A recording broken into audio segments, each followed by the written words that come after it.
All right, so a couple cool announcements, actually, before we get started. Just submitted the final draft, or the final manuscript for this new book that's coming out. It'll be out for reInvent, the big AWS reInvent.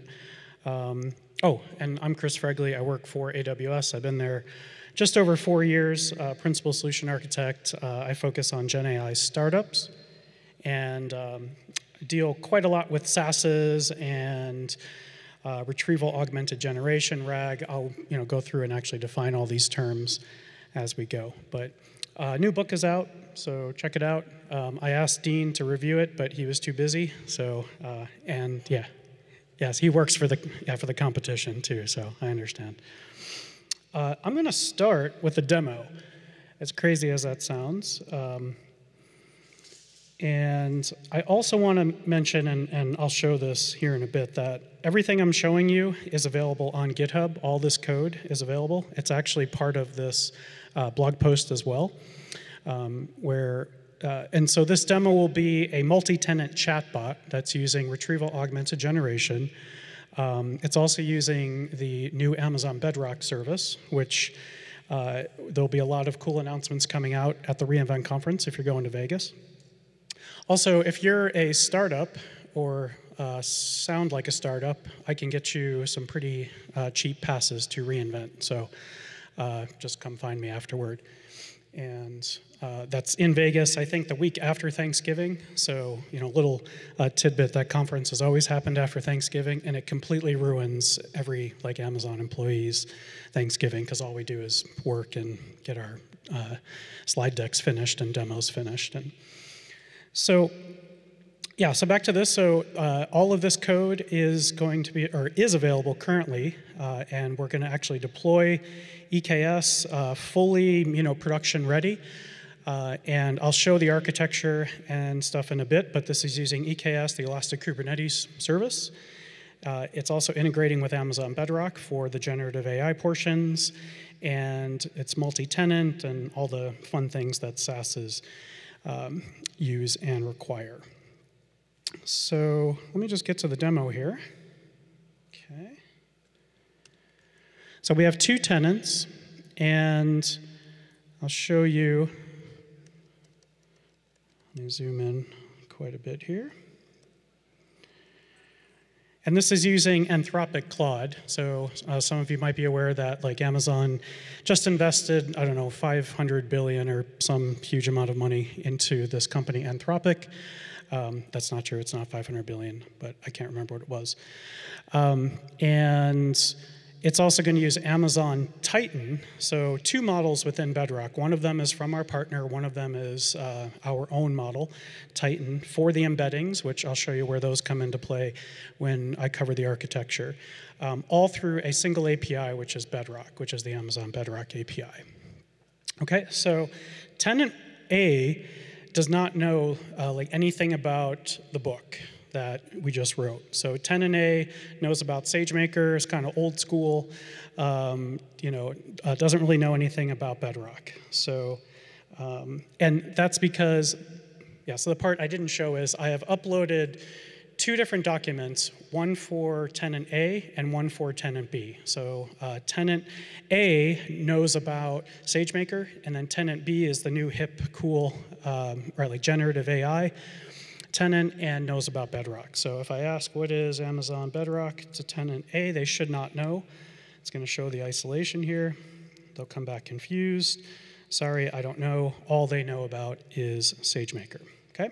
And then we've got tenant 2 here, or tenant B. And let me do user 1 at tenant B. Okay. And I'm going to ask the same question. What is Amazon Bedrock? And this should have a nice friendly answer. Amazon Bedrock managed service, blah, blah, blah. And so what's happening here is there's separate state, that's being maintained per user. This is all happening within DynamoDB, like Amazon, like DynamoDB for the data store. It's all happening on EKS. It's all separated. and isolated. Let me find this part here. So I could show the Kubernetes cluster behind the scenes.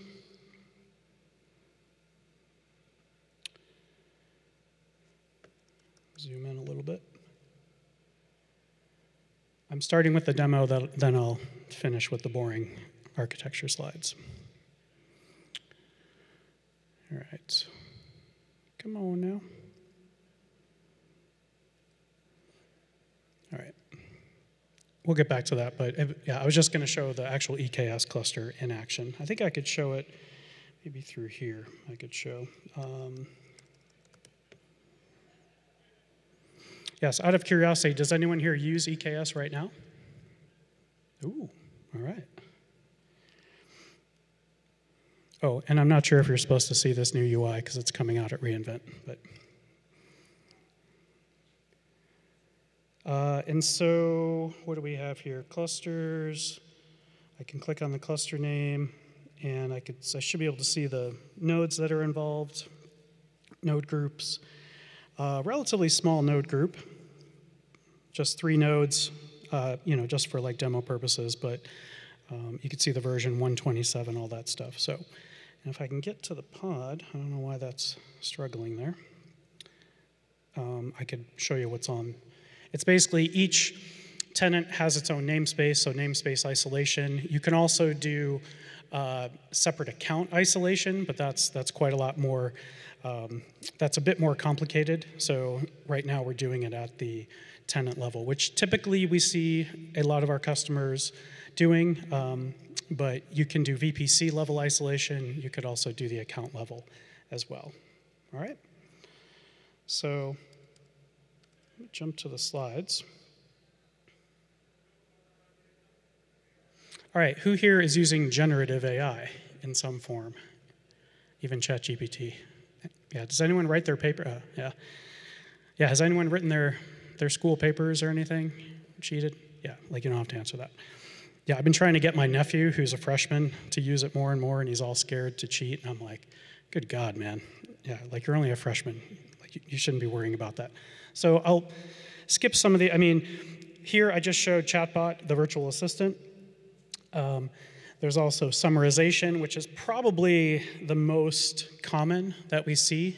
It seems like, yes, every enterprise wants to summarize something, usually, customer support type things. But I've been working, actually, since I joined the startup team just recently, I've been working with a lot more like multimodal use cases, images, videos, watermarking, And then there's like code generation as well too. So GitHub Copilot, yeah, Amazon has something called Code Whisperer. The idea here is increase productivity, all the good stuff. And of course, yeah, we need multi-tenancy, and specifically for these different tenants. And so this is what I just demoed, which was the third bullet point there, which is retrieving tenant-specific documents. And what I did was I had uploaded, and this was last night, I had uploaded 2 different documents, so a SageMaker PDF and then to tenant A, and then a like Bedrock PDF to tenant B. And we're using retrieval augmented generation, commonly called RAG. And the idea here is that we're using the actual large language model to just reason through and to be able to call out to retrieve data from the actual data store, right? In this case, I'm using a local data store called FAISS, F-A-I-S-S, Facebook AI something, similarity search something. And let me get to that here. Yeah, so we have indexed this data. That's what I did last night. I actually uploaded these documents. Those documents were then indexed by FAISS itself, which is just a library, and it's just storing it on disk. I'm going to show the architecture and then show the next step to improve it and actually make it use something like Amazon OpenSearch or Pinecone, one of those other services. Okay, so, and then real quick, why use EKS for this? 100% of my customers use EKS for their generative startups. It's just here to stay, right? So yeah, it seems like some of you know EKS.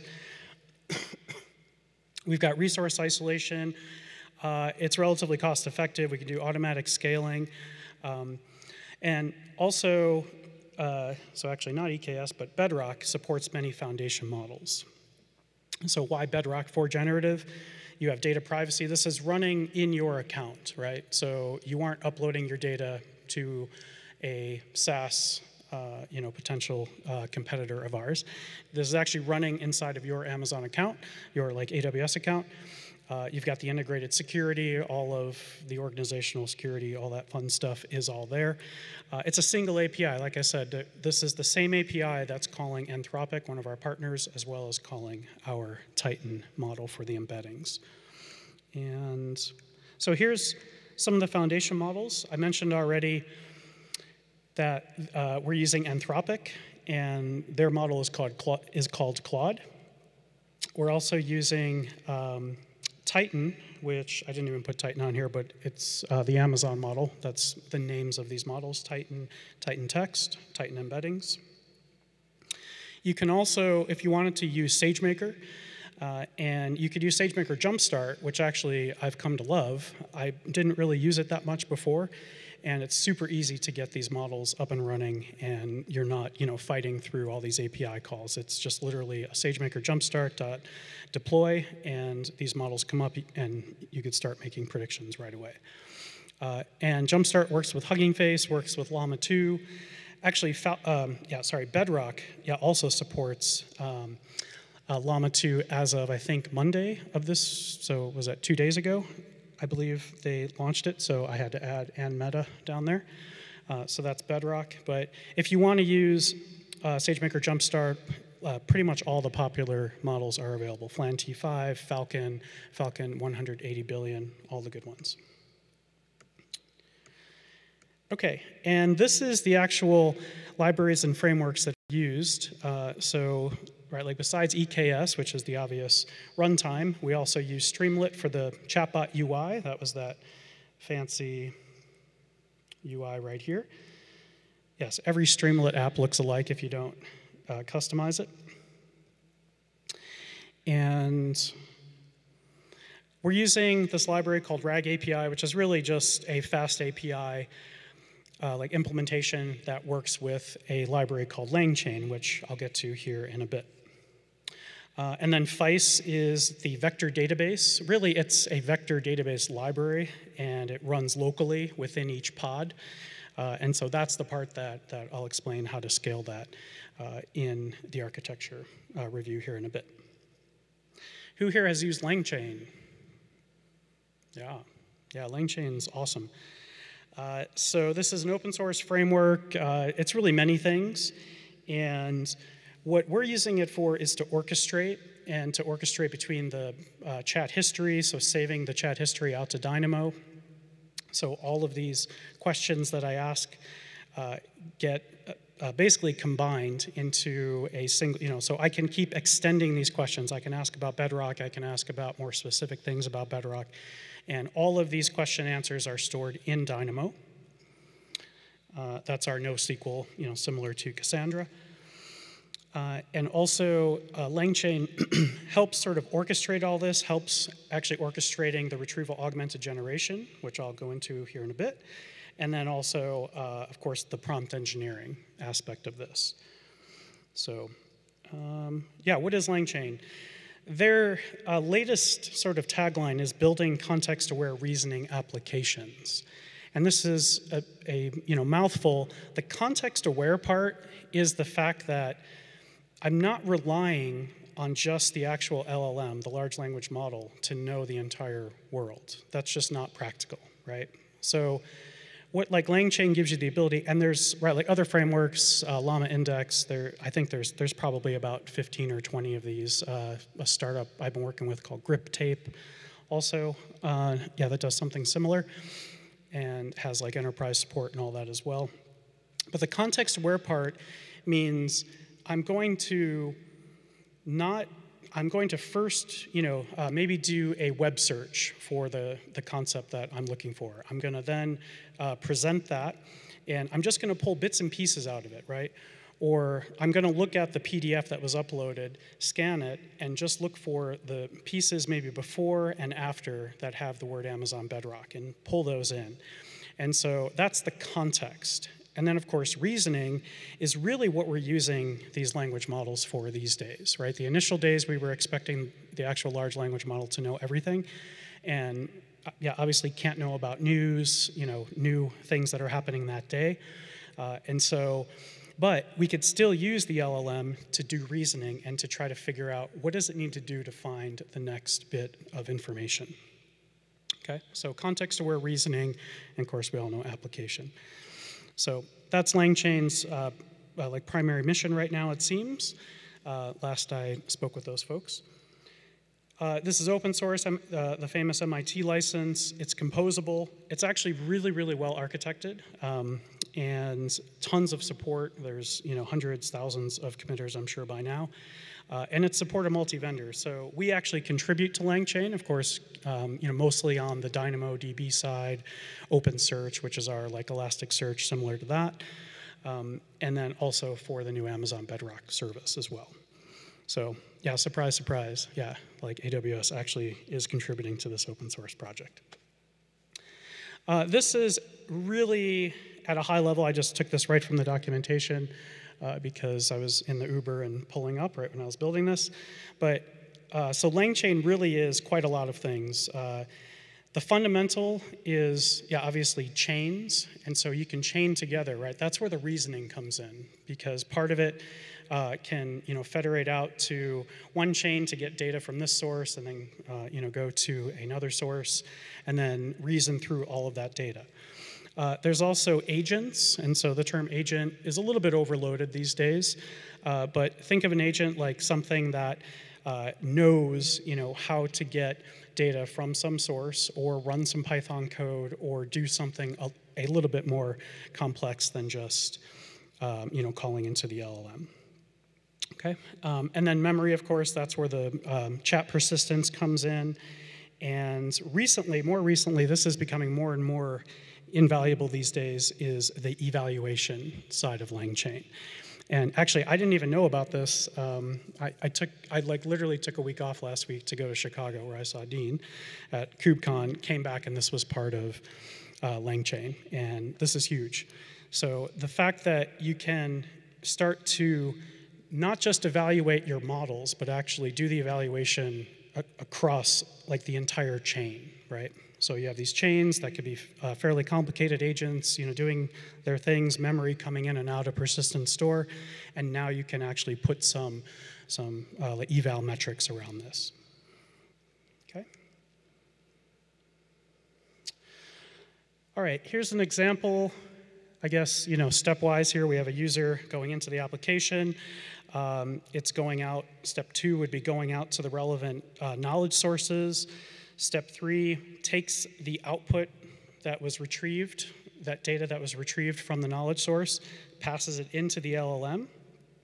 And then steps 4 and 5, really this is where things can start to get more complicated, but the most simple would be just to take a look at what the LLM came back with and then display that to the user. And so this seems really simple, but people get really, really crazy in a good way with their prompts. So the actual, so you might ask, find this piece of info, reason through, find this database, pull in all this data, summarize it for me, and generate a table, right? Or some visualization, for example. So this is not limited to just LLMs, but typically when you're dealing, even with your multimodal models, which is across images and across videos and audio, there's still a language component to it. You still have to ask some question, using natural language or give it some type of instruction, okay? And typically when you're dealing with these multimodal, I don't have this in the rest of the thing, but while we're talking about multimodal, you want to keep an eye on what is the actual underlying LLM, the language model that was used to train that multimodal model. More recently, we're starting to see the Llama 2s and the Falcons being used, but even just 3 months ago, it was the old first generation Llama model, which will limit the reasoning aspect. So keep an eye out for that. Okay, here's an example of just a simple chain, simple prompt. So how much time do I have? 9 minutes. And so like I said, people can get pretty crazy with their prompts, and this is really what I probably spend about 70% of my time working with customers trying to figure out the best prompt. This is the prompt engineering part of it. Each of these models has their own characteristics. Certain models respond better than others to different ideas or different instructions, different parameters. Typically, by the way, if you say think step by step, that gives the model, this language model, time to actually think, and which sounds really silly, but if you think of it that way, if you don't put think step by step, at least in sort of the last week's generation of these models, they sometimes might just respond with something surface level, right, or wrong. And so if you give it time to think, which might take another few seconds, then you actually get the response that you're looking for, the correct response. And then the other thing too that customers seem to not know is that you can ask these models to cite their sources. And so just say cite the source for this particular, and it'll come back with that metadata, which is really cool. So here's a really simple chain. It's just plugging in. You can essentially parameterize, and it'll fill in. Uh-oh. What happened there?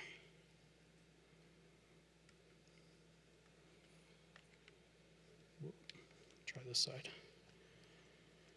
I'm on a 2019 MacBook. I'm waiting for the new M3 to come out before I replace it. So,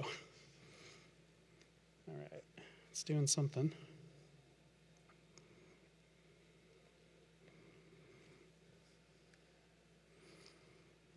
Okay.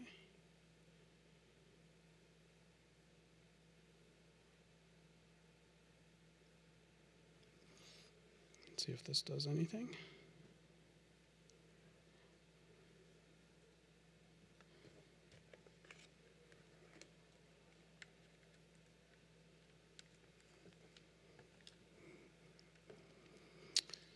Let's give it another minute, and then I'm pretty much done, and then I could take some questions, I guess. Oh, yeah, I never showed the actual architecture for these. Okay. Yeah, I don't know what's up here. I can share the deck after, but I pretty much talked through how it all works. Oh, it was there for a second. Okay. Yeah, we're back.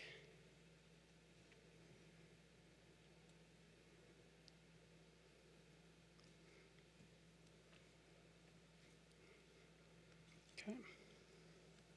So there's single prompt, and then there's multiple prompt. Okay, so there's a lot of flexibility with LangChain, supports a lot of different sort of modalities, the way that you want to use it here.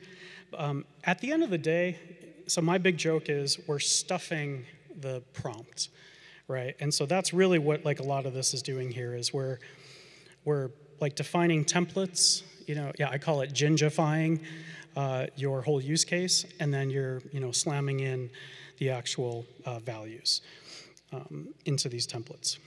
So multi-prompt LangChain. You can specify multiple prompt templates and then fill them in as needed. Okay, so let's switch gears a bit and talk about the embedding vectors, because this is important for the retrieval augmented generation side of things. And what we're doing is we're taking documents like these large PDFs, right? Not just simple things, but actually large PDFs, and we're chunking them. So that's another concept that you'll have to sort of get used to in this RAG world is chunking. So you're taking it either page by page or smaller chunks and creating these embedding vectors. And so these vectors are in this crazy high dimensional vector space. And what we can now do is do what's called semantic similarity searches, right? So these are old concepts. Nothing here is like revolutionary. These things have been around forever.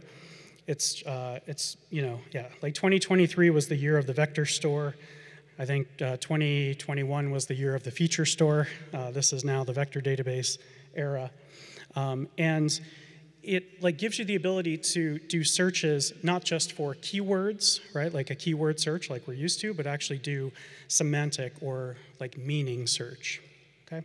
But this all depends on not just the actual vector database or the vector store itself, but it depends on how you ingest these documents, how you chunk them up, right? So you don't want to chunk too small because that has downsides. You don't want to chunk too big because now you'll be pulling back too much. And these LLMs, I should mention, really only have space for, maybe 4,000 tokens or words. Yes, OpenAI just, I think last Monday, just announced that they have 128,000 what's called context window. And so people kind of get relieved by that. Okay, now I can pass in a 200-page book or something, right? The downside there is if you pass in too much, you're really, this is going to require a lot more input and output, which is expensive, into these services like OpenAI, and yes, our stuff as well too. But also, it's going to take longer to sift through. There's also studies that show that the model really doesn't do well if the data is in the middle. If you pass in a big chunk and the word Amazon Bedrock in its description is in the middle of this 200-page book, really it seems to do better on the edges, on the top or the bottom. These things depend on the model itself, but it's always best to pass in the smallest amount that's needed for the context. Okay, so here's the high-level architecture back to EKS land. We have multiple tenants here. We have the famous ingress controller. We're using Istio. And you have the UI. There's your vector store. This is the actual data ingest side of things. So you have raw data. Typically, we see customers using S3 for this. Ingest it, chunk it, convert it into these vectors. Yes, all of this stuff is just a single API way to convert these things into these vectors. This isn't that difficult. And then when we go to retrieve, so this is where it starts to get a little crazy here. Actually, yeah, this isn't that crazy. There's the chat UI that's running inside of a pod. There's this sort of server side to the chat UI, which is going to be LangChain exposed through this RAG API. Right now, it's using FICE locally, so every pod has its own local. That's not going to scale, so we know that. There's what's called a session table, and that's how we can link multiple requests. And then there's the chat history table, and then there's the Amazon Bedrock. So let me dive a little bit deeper, and let's see. I think this is basically the same thing, but just a little bit deeper, showing the session IDs traveling back and forth. Probably the most interesting thing here would be step 5, which is that the user input that is currently on the screen, my current question, will get combined with all of the previous questions that were in that single session, right? And all of that gets, so we're using Titan, which is exposed through Bedrock, to convert these into these huge vectors. And then that's what's actually being sent over to Claude to then do this RAG approach. Okay, so, excuse me. Here's the current architecture, which is using that local vector database, just stored on disk, not very scalable. But here you see the tenants are isolated by namespace, the chatbot UI pod that's running with the database alongside of it. There's some other security things I'm not going to get into here. And then this is one possibility here would be, oh, it looks like I didn't get the animations right. Let's see if this comes together here. Yeah, so we could remove FICE, that local database storing it on disk. We could replace it with either a Bedrock agent, which is similar to the LangChain agents, where you can, if you think of like a Lambda that can basically do anything, right? Can call a weather service, can call anything. Also, there's this concept called a knowledge base, where you can basically just upload your PDFs and yeah, the Amazon Bedrock service will do it all for you. The other, oh yeah, I think I skipped one of the options here, which was, you could also use Amazon like OpenSearch, which now has a vector database, vector store capability within it. This is what we see a lot of customers using because they are very likely already using OpenSearch for other use cases for their just keyword searches. Okay, and LangChain on AWS, you can integrate with SageMaker endpoints for your own custom models. You could use the like DynamoDB integration for the chat history. That was something we provided. And Lambda support, of course. Lambda is the shim of all of AWS, right? And actually, I should say, like a little tidbit, in the 4 years that I've been here, I did not realize how much Lambdas are actually used internally for our products. So I'll just leave it there. But Lambda is a very popular service that's like behind the scenes. Even services like EKS use like Lambdas everywhere. So yeah, Lambda agents can call out, send emails, and that's it. So here's the links to everything. Blog post, GitHub. Thank you.